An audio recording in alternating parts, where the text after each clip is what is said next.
en parte del mandante como parte del arquitecto y del proyecto en sí mismo, ¿ya? En muchos casos el mandante es uno y el dueño es otro, ¿ya? Son condiciones de arriendo, o por ejemplo cuando los mandantes son empresas, siempre hay un representante legal. Entonces las entregas municipales,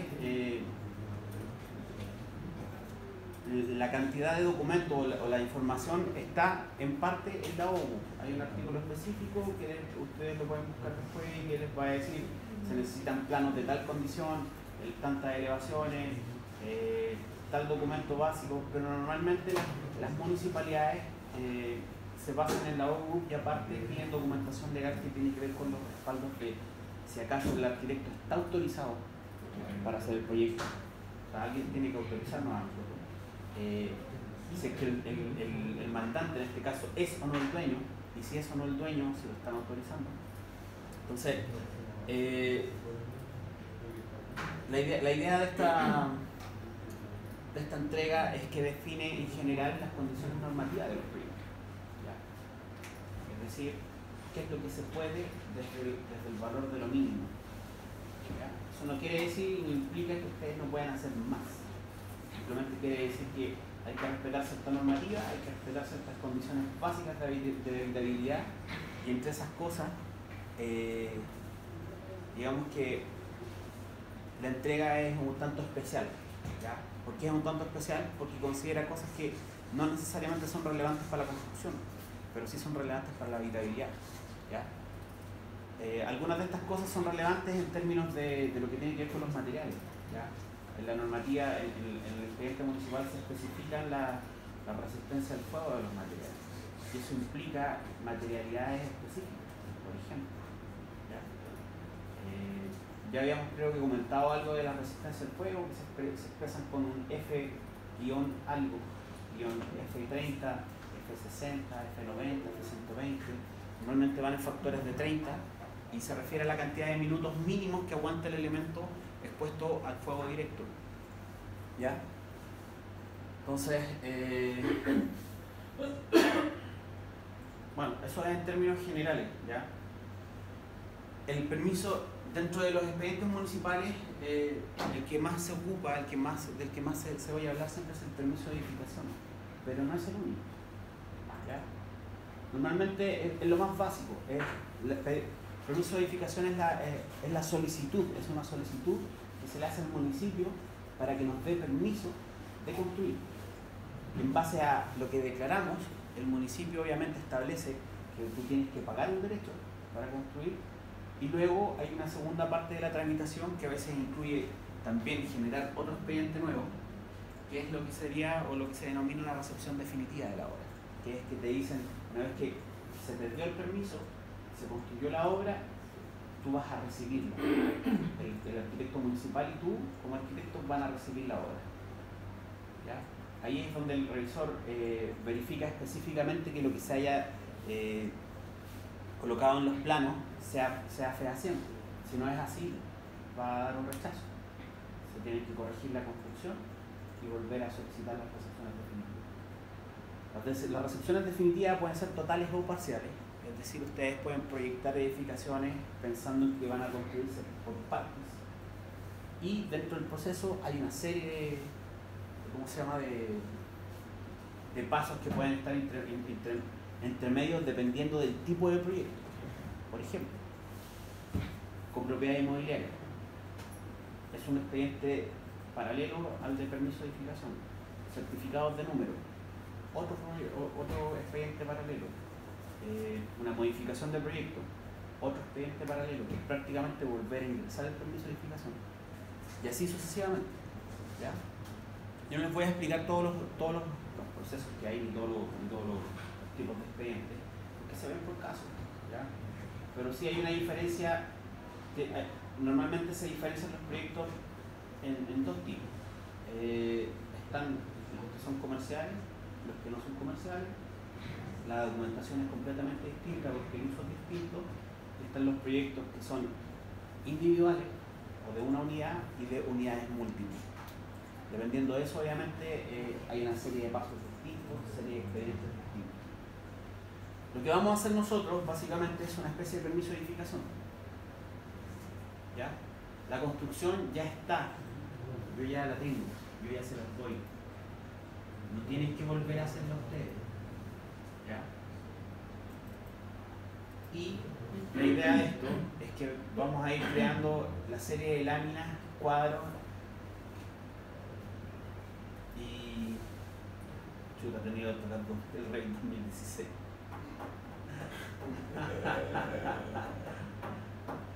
Hasta acá llegamos. Hasta acá llegamos. Juec. Ya, para la próxima clase, último vengo con mi yo o lo que sea, pero ya debería estar solucionado por el último tema. Te voy a volver el punto.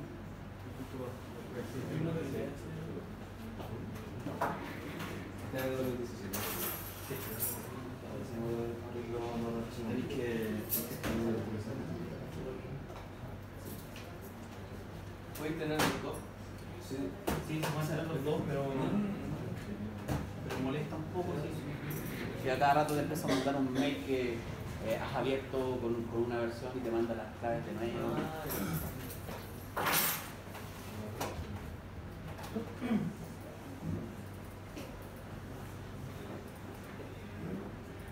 Ya, pero igual vamos a ver lo básico de esto por mientras.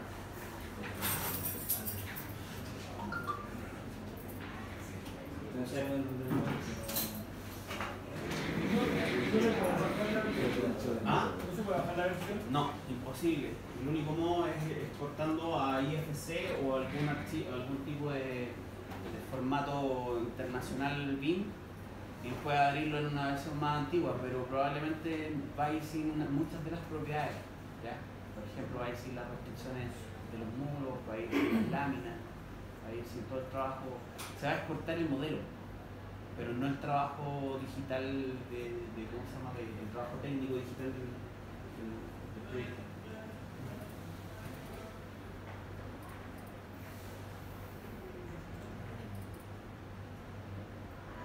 Tenéis más obvio, te digo contigo.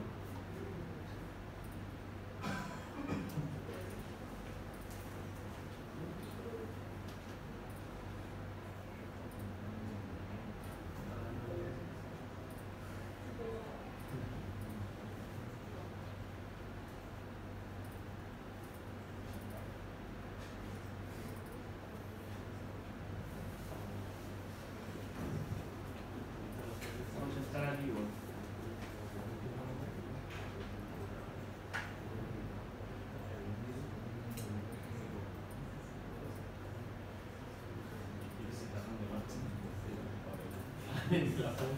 Pancho educacional.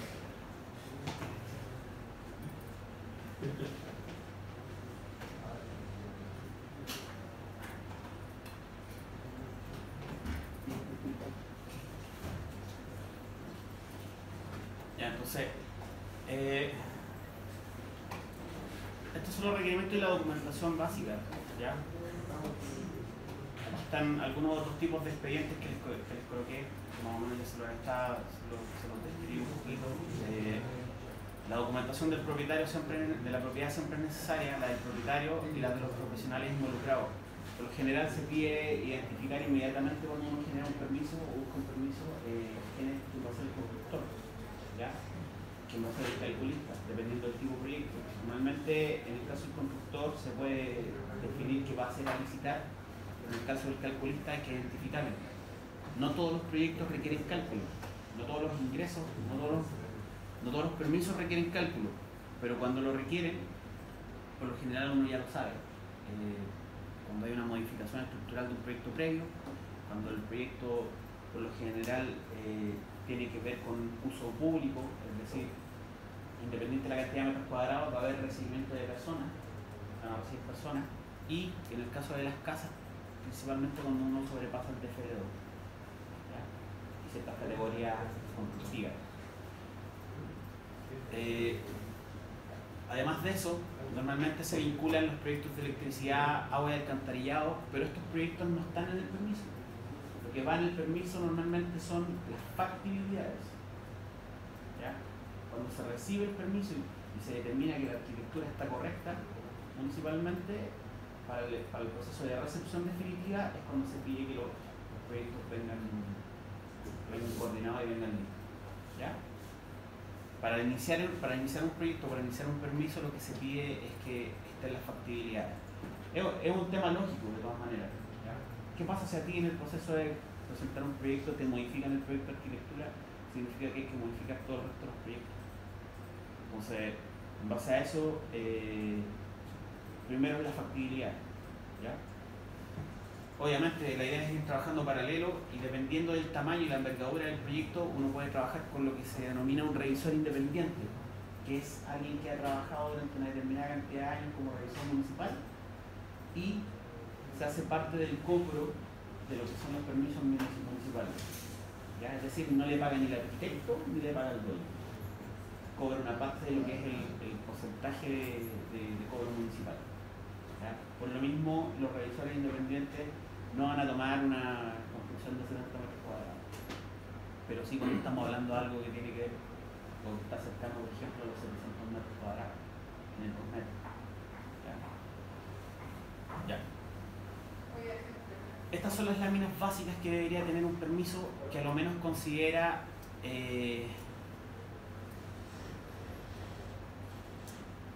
uso de servicio o uso de infraestructura. ¿Ya? Se van a encontrar con que en el mercado algunos arquitectos simplemente van a hacer 3 o 4 láminas. Ustedes están en la libertad de generar la cantidad de láminas que consideren necesarias. ¿Ya? Ustedes pueden mezclar las láminas, colocar las plantas con las elevaciones al lado, depende mucho del tamaño, del formato de lámina que se va a usar y también de la capacidad profesional del arquitecto. ¿Ya? Hacer esta cantidad de láminas implica una cantidad de planos bastante considerable, pero trabajar con Revit, Revit genera una ventaja competitiva y es que ustedes pueden generar una cantidad muy alta de planimetría con el mismo modelo. No hay que estar dibujando todas las elevaciones y todos los cortes desde cero. Entonces, si ustedes quieren colocar 20 cortes, van a colocar 20 cortes. Van a gastar un poco más de papel, pero la calidad del trabajo arquitectónico que hay detrás se nota. ¿Ya? Yo he ido a buscar láminas de proyectos que el arquitecto ha hecho una lámina y mala. Eso lo deciden ustedes. ¿Ya? Ustedes definen el nivel y la calidad de arquitecto y de dibujante con el que van a trabajar y el nivel técnico de la entrega. ¿Ya? Ahora, sí o sí van esto mínimo. Debería ir una lámina donde está la ubicación y los cuadros de superficie, más las plantas de ubicación y las plantas de superficie, considerándoles que sean necesarias. Yo les mostré cómo hacer la clase pasada o antepasada planos de superficie que digamos van a tener hatch y tienen una leyenda y se pueden hacer un cuadro de superficie. ¿Ya? Cuando hay que expresar la carga de ocupación de un proyecto se puede expresar en números, se puede hacer incluso una carta, se puede agregar al proyecto. Lo correcto es que esté diagramada correctamente en una planimetría y tenga un cuadro asociado. ¿Ya? Aparte de eso, vienen las plantas de demolición-construcción. En la ciudad son muy pocos los proyectos que parten desde cero. Tiene que estar demolida la construcción ya. Y aún así, se declara la demolición. Entonces, hay un plano específico. Se los voy a mostrar acá con una entrega. Vamos a ir viendo uno por uno y los vamos a ver. Esto más o menos sería como la primera lámina. ¿Ya? Idealmente está el contenido y la información del proyecto. La idea es que en Revit lo que vamos a hacer es que gran parte de esto, lo que se puede hacer es que gran parte de esto que está acá está automatizado. Todo esto que está acá está en el Project Information. Entonces, si yo tengo 5 entregas distintas, yo ocupo la misma lámina como base, cambio puedo cambiar incluso el tipo de lámina, pero puedo copiar todos esos labels que están ahí de una lámina a la otra y los voy a ejecutar. Entonces yo puedo basta con que yo tenga en el proyecto después de Revit toda esta información ingresada una sola vez y se va a ingresar automáticamente en todas mis láminas, en todo mi expediente. ¿Ya? Después, idealmente, hay una pequeña memoria que va a describir ciertos elementos normativos. Esto también esto es muy... no es que haya que hacerlo, lo pueden hacer. ¿Qué es lo que va a hacer? ¿O qué es lo que les va a ayudar? En que el revisor, la persona que está revisando, tal cual una lámina de arquitectura de acá de la universidad nos fundamenta lo que está expresando en el proyecto. La idea es que el revisor, cuando llegue y revise los estacionamientos, la carga de ocupación, las escaleras y las vías de evacuación, se despreocupe de que tú ya le estás avisando de que muchas de las normativas en las que uno se está basando para tomar ciertas decisiones ya están definidas, ya están listas. Por ejemplo, veamos lo que dice acá, la carga de ocupación es menor a 30 personas, por lo tanto para el cambio de destino, esta propiedad habitacional, había un cambio de destino asociado que se tramita junto con el proyecto. El cambio de destino implica que uno pide que pase de un uso a otro uso, o de un destino a otro destino. En este caso la habitacional a servicio, a oficina de servicio. ¿Ya? Pero cuando se trabaja con personas o cuando las edificaciones tienen que ver con personas, se dice que la carga de ocupación, que es la cantidad de personas, entre comillas, ideal que aguanta el proyecto, si es mayor a 30 personas, debería tener un informe de seguridad confeccionado por un profesional competente. En este caso, después del cálculo de la carga de ocupación, que se ha calculado desde un plano y automáticamente en un cuadro ya hecho, se determina que la carga de ocupación es 25. Por lo tanto, aquí ya se le está avisando al revisor que por favor que no se preocupe de eso. Ahora, ¿de qué sirve esto? ¿En qué ayuda esto? En que el revisor se demora menos en revisar tu proyecto cuando tú le informas que hay ciertas normativas que él va a estar buscando y que tendría que corregir y que ver en la mayoría de los planos y empezar a sumar con la calculadora ya está listo. ¿Ya? O sea, eso ya está determinado, todo esto. Sí. Eso es así, normativa y todo. Sí, o sea, y yo lo compruebo cuando hago el cuadro de superficie. Exactamente, o sea, yo estoy haciendo un cuadro de superficie, la idea es que esto esté acotado aquí, no está pero la idea es que esto esté acotado. Entonces, él lo que haría es que para revisar, para tomar la calculadora, va a empezar a multiplicar y va a medir digamos, los polígonos que están en tus cuadros de superficie. ¿Ya? Pero tú ya se los vas a estar diciendo, la idea es estos planos de superficie es que muestren el área y que esa área esté acotada, que tenga dimensiones, pero ya va a estar automáticamente, ya sea por la etiqueta nombrada, las etiquetas aquí pueden colocar el metraje, y aparte el cuadro de superficie te lo va a dar y te va a hacer el cálculo automático, que se hace con el método del factor multiplicativo, va a hacer esto por ti. Lo único que tú te vas a preocupar acá, cuando esto está bien hecho, es de que el factor multiplicativo por el que se determine la carga de ocupación, que es un número, ¿ya? Que divide la superficie. Por ejemplo, la carga de ocupación determina por uso, por destino, cuánta gente cabe en un proyecto. Entonces te dice, por ejemplo, que los estacionamientos consideran una persona cada 40 metros cuadrados, por decir algo. Entonces yo tengo que en algún lado colocar las superficies de los estacionamientos o tal condición y colocarle ahí tal cosa. Las superficies de las oficinas consideran 10 personas, o sea, una persona por cada 10 metros cuadrados. Ese es el factor. Entonces, si tengo 93, aquí me están dando los 9. Y va a ir haciendo la sumatoria y va a dar la sumatoria total de todos los pisos. ¿Ya? O sea, claro, esto es un proyecto súper pequeño que tiene 2 pisos, súper sencillo, se ve simplificado. Cuando son muchos más pisos, esto se hace por piso. ¿Ya? Dependiendo del proyecto también es por unidades, pero en el caso, lo que pasa es que la carga de ocupación afecta principalmente a proyectos que tienen que ver con infraestructura, que tienen que ver con servicios, que tienen que ver con la funcionalidad, porque vivienda se ocupa de otro modo. ¿Ya? Para viviendas normalmente se asume por unidad una determinada cantidad de personas. ¿Ya? ¿Ya? Entonces, bueno, la idea de esto es que hay un plano de ubicación, que es este que está acá, y el plano de ubicación está en verdadero norte. ¿Ya? A diferencia de los planos de superficie y o emplazamiento. ¿Ya? Aquí falta también un plano de emplazamiento que básicamente debería estar mostrando un poco el terreno y el modo en que están los normativos básicos en los que están impuestos del terreno respecto al, digamos, al terreno. También falta aquí un perfil, también hay que agregar un perfil. ¿Qué es lo que es un perfil? Es una sección que muestra el perfil de la calle y cómo aparece el eje de la calle y aparece la rasante desde la calle hacia el interior del proyecto. ¿Ya? O sea, en esta lámina es donde se colocan esas cosas. ¿Ya? Yo les voy a ir mostrando cómo lo vamos a ir haciendo. ¿Ya? Idealmente también hay un historial relevante.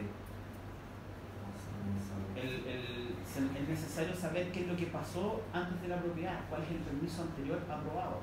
¿Por qué? Porque en muchos casos el cambio de destino ya fue hecho, ya fueron aprobados una determinada cantidad de metros cuadrados.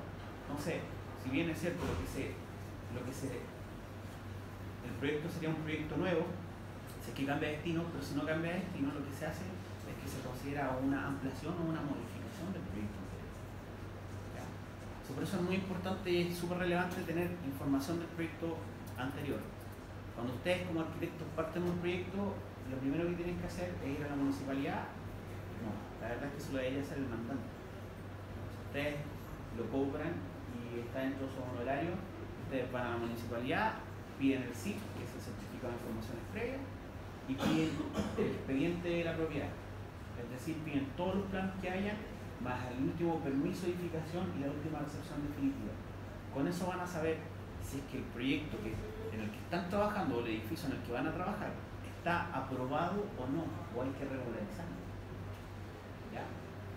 No es lo mismo partir de un proyecto que ya está regularizado a un proyecto que hay que regularizar. A un proyecto que hay que regularizar, dependiendo del tamaño, hay que agregarle el cálculo. Aparte del proyecto nuevo, del proyecto antiguo. ¿Ya? Ya. Luego deberían venir las plantas de demolición-construcción. Mucha gente proyecta esto en conjunto y es la única planta de arquitectura. Pero la verdad es que deberían haber dos tipos de plantas de arquitectura distintas en un proyecto que está planteado en una edificación previa. Y es que debería haber algo así, que describe en rojo y en amarillo, por un lado, en rojo, amarillo y negro. En negro lo que existe y no se demuele, en amarillo lo que se demuele y en rojo lo nuevo. ¿Ya? En algunas municipalidades todavía no lo piden, en otras municipalidades sí es necesario. ¿Ya? Algunos presentan esto así como el plano de permiso. La verdad es que uno debería tener una segunda lámina limpia con el proyecto como debería estar terminado. ¿Ya? Esto es lo correcto, pero se puede entregar solamente ese. ¿Ya? Ustedes definen. Les voy a enseñar a hacer esto. Esto no tiene más dibujo, esto no tiene más elementos. Sí tiene dibujado el proyecto anterior, ¿ya? Pero de un modo básico, un muro genérico, un muro sencillo. Y lo que se hace, que lo vamos a ver, que se lo muestro un poco, se utilizan las fases del proyecto. Cuando uno parte dibujando, normalmente dibuja como proyecto nuevo. Entonces uno hace el proyecto anterior, lo dibuja como proyecto existente que se va a demoler con el proyecto nuevo.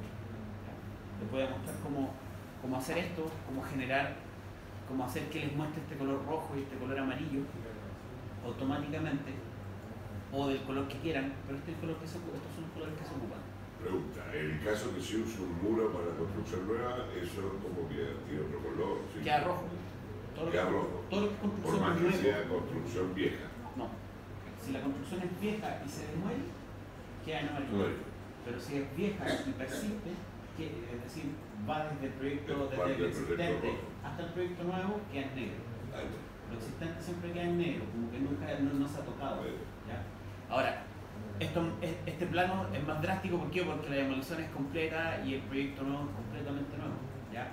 pero a veces se van a encontrar, por ejemplo, que no sé, hay que hacer una empresa X compró una casona y la va a modificar para oficina. Primero hay que hacer cambio de destino. Hacer cambio de destino, se hace una carta, se solicita en paralelo y los planos están completamente negros por fuera y están rojo, amarillo por todos lados. ¿Ya? ¿Y por qué? ¿Por qué es así? Porque el revisor tiene que saber qué es lo nuevo, qué es lo antiguo, qué es lo que se está modificando, qué es lo que se está actualizando. Y particularmente sé que se están haciendo modificaciones de la estructura, porque dependiendo de eso, esto puede pasar de ser un permiso de edificación o una simple ampliación de proyecto o obra menor. ¿Ya? ¿Cuál es la diferencia? La cantidad de cosas que se piden, la cantidad de ¿cómo se llama? De documentación requerida. De partida no hay cálculo. ¿Ya? O sea, el calculista también cobra por metro cuadrado. ¿Ya? Debería estar la planta de arquitectura. La planta de arquitectura no necesariamente debe llevar los ejes. ¿Ya? Esto es simplemente opción de ustedes, pero sí es importante que empiecen que empiecen a manejar las cotas, que manejen bien las cotas, unos 2 o 3 niveles de cotas, dependiendo del proyecto, dependiendo del tamaño.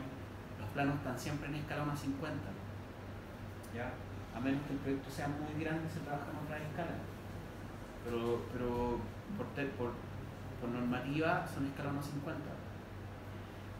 Se agregan planos siempre de todas las plantas y se incluye siempre un plano que tiene que ver con las cubiertas.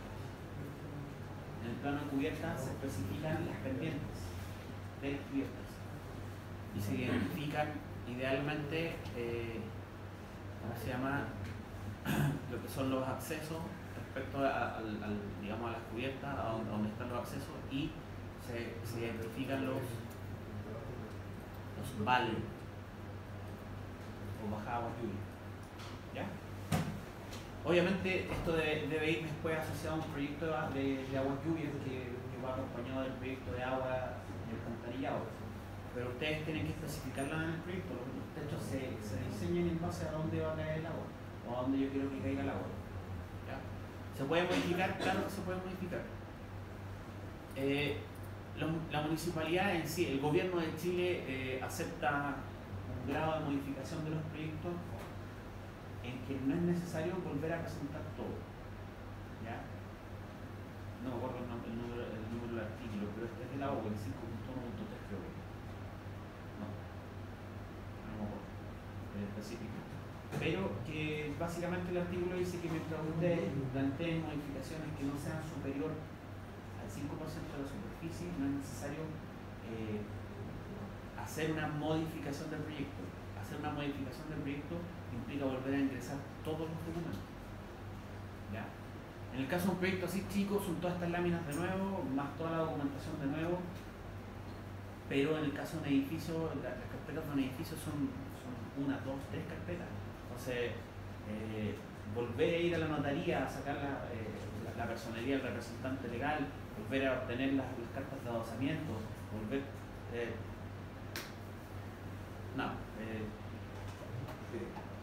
Entonces, bueno, deberían estar las elevaciones básicas, secciones, y esto en muchos casos no lo piden, pero se pide de otro modo. Esta es una planta de especificaciones técnicas y resistencia al fuego. ¿Ya? La idea es que ustedes tienen que definir o decirle al revisor, oye, estos muros, en particular tales muros, los de adosamiento son F tanto, F120, F60. En el caso de ¿cómo se llama? De los proyectos como este, que son de servicio, todos los muros perimetrales son F60 mínimo. Entonces, no me sirve hacer, por ejemplo, un tabiquería común y corriente. Eso va en la especificación técnica, pero con un informe específico que se llama informe de resistencia al fuego de los elementos. Se pide en todas las municipalidades, pero no todas todavía lo piden. ¿Ya? Además de esto, la idea es que esto lo hagan con Revit. La idea es que ustedes, si es que van a trabajar con Revit, no lo van a hacer al tiro, uno lo va haciendo con el tiempo, y es que uno va haciendo los muros, de a poquito, y los va especificando, va colocando un buen nombre, así como agregamos el parámetro de permiso ¿cómo se llama? Del nombre del arquitecto, del nombre de todo, ustedes pueden agregar parámetros a otras familias. En el caso, por ejemplo, de los muros, pueden agregarle un parámetro que se llama resistencia al fuego. Pueden agregarle otro parámetro a los muros que se llama, por ejemplo, código del código de resistencia al fuego. Hay un listado del MINBU que tiene la mayoría de las tipologías constructivas de muros, losas, pilares, etcétera, etcétera, con su respectiva identificación del certificado de resistencia al fuego y un código en ese libro. Ahora, ¿por qué es importante eso? Porque al hacer la resolución definitiva te van a pedir los certificados de resistencia al fuego de tu proyecto. Hay que definirlo.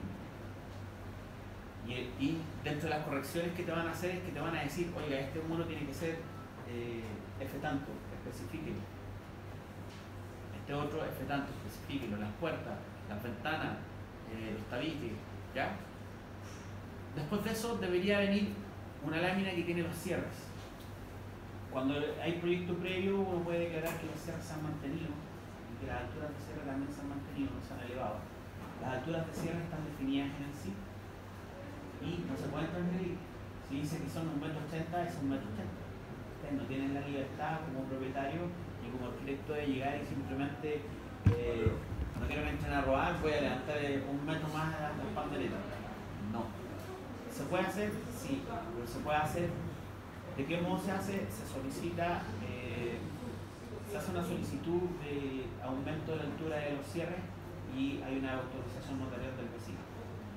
¿Ya? ¿Pero eso por qué? Porque hay una autorización de la otra. No, es porque, ¿qué pasa cuando a ti te ponen, tú estás a 3 metros, está tu ventana de tu pieza bonita, un ventanal bonito, está a 3 metros la pandereta, está el sol ahí pasando súper bonito y tu vecino te sube 1,5 metros la pandereta. ¿Oscurece la casa? Las normativas de cierre están hechas para que entre luz a los terrenos, entre luz al predio. ¿Ya? Y normalmente va la más importante, que es la del cierre de acceso, y que se identifica también un porcentaje de transparencia más la altura máxima. ¿Ya? La altura máxima, transparencia y el portón y o acceso. ¿Ya? Esto está como bien light ya, pero debería estar acá, aquí acceso vehicular, aquí acceso peatonal, ahí está la altura máxima, aquí debería decir porcentaje de transparencia 100%.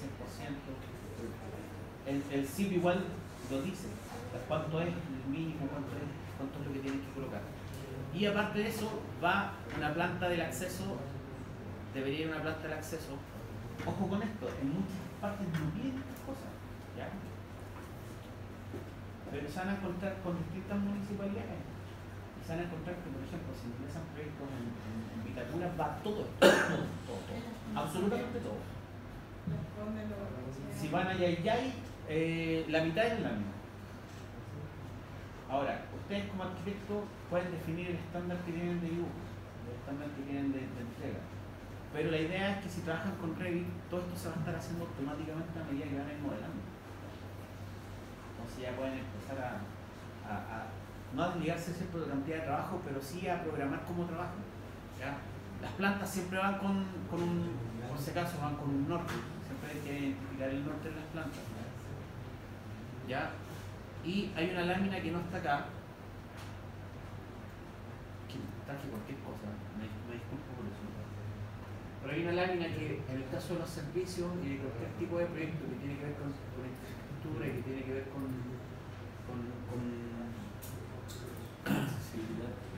con uso, es la de accesibilidad. ¿Ya? En la de accesibilidad se especifican, por ejemplo, tiene que ir una senda accesible que tiene un ancho mínimo. El ancho mínimo son 120. Si es que hay venta o hay, ¿cómo se llama? Cajeros o atención al público directa, la senda mínima se pasa a 150. Esta senda tiene un hatch Y aparte de la senda hay que ir especificando en todos lados los radios de giro. El radio de giro mínimo es 120, pero para darse la vuelta es 150. Por lo tanto, por ejemplo, cuando ustedes especifican dentro de la senda que tiene que haber un baño universal o un baño discapacitado, dentro del baño discapacitado la silla de ruedas se tiene que dar la vuelta. Por lo tanto, tiene que haber la posibilidad de que haya una circunferencia de 150 centímetros dentro del baño. Hay un manual, ¿ya? Y ahí están los baños tipo. Ustedes los pueden hacer más grandes. Pero el baño tipo creo que tiene 220 por 160. ¿Ya? A eso se le agrega, obviamente, hay un informe de accesibilidad donde se especifica qué es lo que va a tener. ¿Ya? El baño va a tener el apoyo de muro, el apoyo de suelo, el baño tanto, cuando si hay rampas o no hay rampas, hay cambios de pendiente. Cada vez que hay un cambio de pendiente hay un cambio de altura, la parte superior y la parte inferior van con un cambio de textura. Esto está pensado tanto para la silla de ruedas como para el que va caminando con bastón. Entonces, para el que es ciego. Porque el ciego necesita saber con el bastón tocar el piso donde hay un cambio de textura. ¿Ya? Bueno, en fin. Eso. Esta parte no se las puedo pasar. ¿Por qué? No tengo regla. ¿Ya? Pero ¿cuál es la idea? Vamos a ver algunas cosas sencillitas y terminamos. Voy a ver por última vez si es que puedo abrir el proyecto.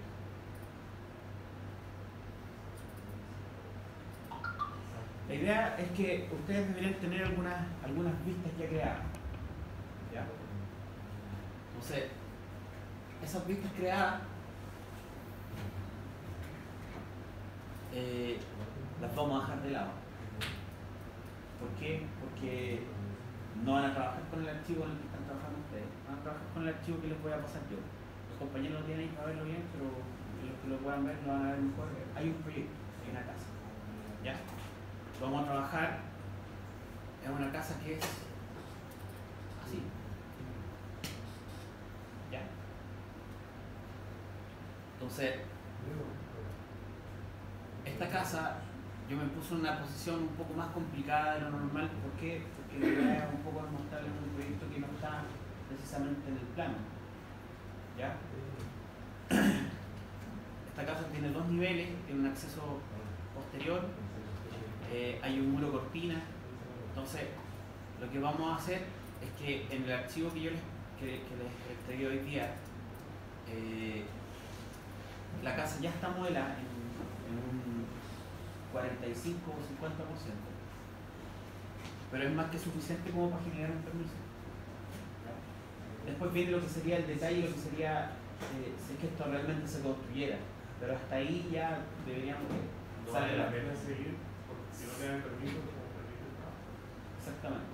¿Ya? Entonces, ¿qué pasa? Que ya está hecho en el archivo que les entregué, una especie de entrega de la misma cabida, pero ya está avanzada con el modelo. O sea, ya no se ve el modelo los muros bases del alrededor, sino que ya está con el muro cortina que está por fuera de ese piso como tablillado.